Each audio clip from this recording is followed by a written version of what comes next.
Welcome back to Second Screen. If you've ever looked at a trade rumor and thought, bro, just do it, it's so easy, this video is going to fix that forever. Because the modern NBA trade deadline isn't just about talent, it's about math, rules, and two invisible walls called the first apron and the second apron. And those walls are the reason some trades are literally illegal, even if both teams would love them. So today, I'm breaking down the entire trade deadline like you're brand new.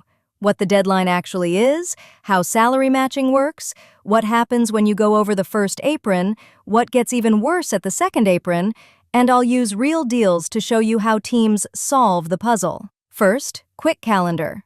The NBA trade deadline for the 2025-26 season is February 5th, 2026, at 3 p.m. Eastern. After that moment, you can still sign free agents and buyout guys, but you can't trade players anymore until the off-season. And that's why the last week before the deadline feels like a fever dream. Now let's set the stage with the four money lines that control everything. Line 1, the salary cap. For 2025-26, it's projected around $154.6 million. Line 2, the luxury tax, projected around $187.9 million. Then you've got line 3 and 4, the ones that changed the league. The first apron, projected around $195.9 million, and the second apron, projected around $207.8 million. Here's the key thing. The cap is soft. Teams can go above it using exceptions. That's why contenders don't just stop spending at the cap. But the aprons? The aprons are where the league starts saying, okay, you've spent enough. If you go past this point, you lose tools. And I need to clear up a super common confusion right now. Being above the first apron is not the same thing as being hard-capped at the first apron. Think of it like this. Above the apron means you're living with restrictions. Hard-capped means you are not allowed to cross that number for the rest of the season, period, even if you want to. Teams can hard-cap themselves by using certain roster-building moves. And once you do, the league basically locks you under that line. Okay, so what actually happens if you go over the first apron? This is the part people keep hearing about, but nobody explains cleanly. If your team's salary is above the first apron, even if it's by a small amount, there are 7 major moves you are not allowed to do. I'll translate them into normal human language. Number 1. You cannot acquire a player via sign and trade. So if a free agent is being signed and traded, first apron teams basically can't be the landing spot. Number 2. You lose the biannual exception completely. Gone. Number 3 and 4. Your mid-level exception gets nerfed. You can't use the non-taxpayer mid-level exception like flexible money anymore. First apron teams are limited to the taxpayer mid-level, and even that is mostly for signing a player, not for grabbing someone in a trade or on waivers. Number 5. The buyout market gets blocked. If a player was waived during the season and his pre-waiver salary was higher than the non-taxpayer mid-level amount, first apron teams can't sign him. This is why late-season buyouts aren't a free-for-all for the richest teams anymore. Number 6. And this is the one you asked about. Salary matching in trades becomes brutal.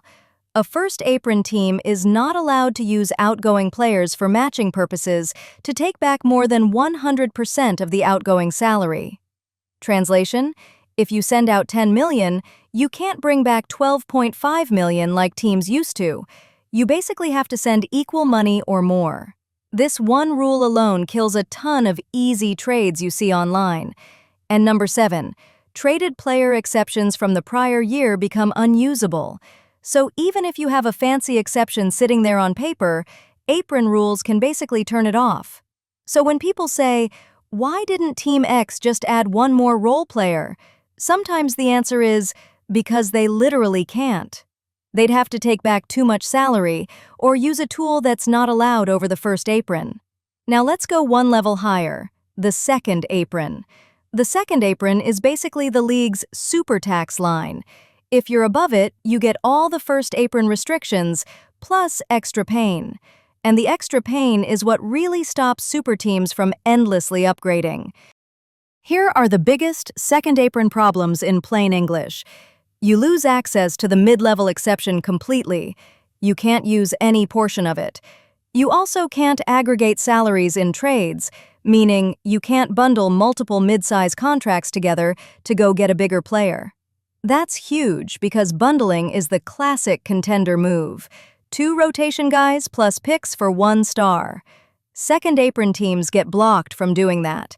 You also can't send cash in trades, and there are draft penalties. If you're a second apron team repeatedly, your far future first-round pick can get frozen, and in certain repeat cases, it can slide to the end of the first round. That's the league saying, if you keep spending like a maniac, we'll hurt your future. Okay, now that you know what the aprons do, let's talk about salary matching, because this is where most people get lost. In the NBA, if you're under the cap, you can just absorb salary with cap space. Easy. But most teams, especially contenders, are over the cap, so trades need an exception to be legal. The big idea is, you can't just add salary freely. You need to send salary out to bring salary in, and the exact amount you're allowed to bring in depends on your cap situation and, now, your apron situation. So, here's the simplified mental model that actually works. If you're not an apron team, the trade rules are more forgiving. You can often take back more salary than you send out, within the matching bands. If you're above the first apron, your flexibility shrinks hard, and the key headline is, you can't use matching to bring back more than you send out. If you're above the second apron, you can't even do the classic bundle salaries trick. Now, real examples, because this is where it clicks. Example 1, a real official trade this season. On January 9th, Washington traded for Trae Young, and Atlanta received C.J. McCollum and Corey Kispert. That's an example of a clean 1 star for 2 salaries construction. And notice what's missing. There isn't a pile of random extra contracts, because the structure already gives the receiving team multiple salary pieces to balance the math. That's the kind of build you see more now. 1 big name out, 2 medium to big salaries back, because it's easier to keep the trade legal across apron rules. Example 2. Let's go to a classic salary ballast plus picks trade. Pascal Siakam to the Pacers. Toronto got Bruce Brown, Jordan Nwora, Kira Lewis, and multiple first-round picks. Siakam was the star. But Brown was the key mechanic, a big contract that helps match salary, and in that specific deal, his contract situation mattered because he had a big team option coming up, which gives the receiving team flexibility. And the picks had conditions, because picks almost always do. One of the firsts in that trade was protected in the top 4, meaning if that pick lands 1 through 4, it doesn't convey that year, and the terms roll forward based on the deal. That's how you should think about picks. They are not just a first. They are a first with a risk profile. Example 3, P.J. Washington to Dallas. Charlotte got Seth Curry, Grant Williams, and a 2027 first-round pick that was top 2 protected. That protection is not a small detail. It's the entire leverage point. Top 2 protected means if the pick becomes number 1 or 2, Charlotte doesn't get that exact pick. Anything 3 and later, it conveys. That protection changes the value dramatically, and it's why teams argue over protections for weeks. Now, the other rule you keep hearing about, why teams can't just trade unlimited first-round picks. That's the Stepien Rule.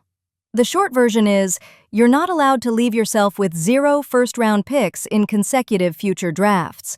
That's why teams trade pick swaps, or trade a first in every other year, or only trade a first once the current draft has passed.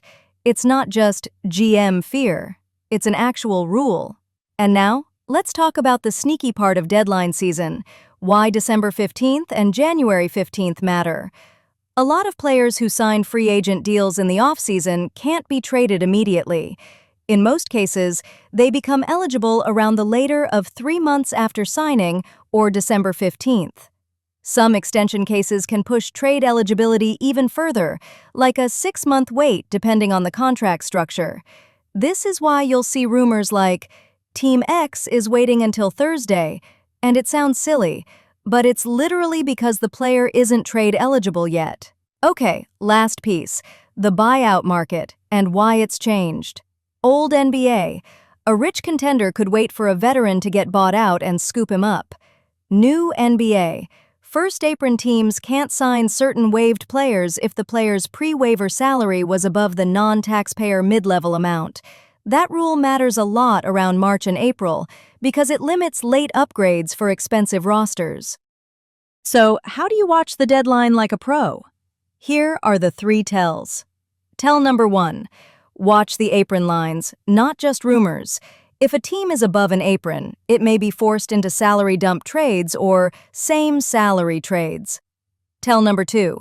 If you see a trade that includes one random minimum contract, that's usually not random. It's math. Tell number 3. Picks are not picks. Always ask, what year, what protection, and what happens if it doesn't convey? And that's the entire system. The NBA trade deadline is basically talent plus timing plus legality. If you want, in the next video, I can take 3 real rumors from this week and we'll run them through the apron rules live. Like, is this legal? Yes or no? And what would have to change to make it legal?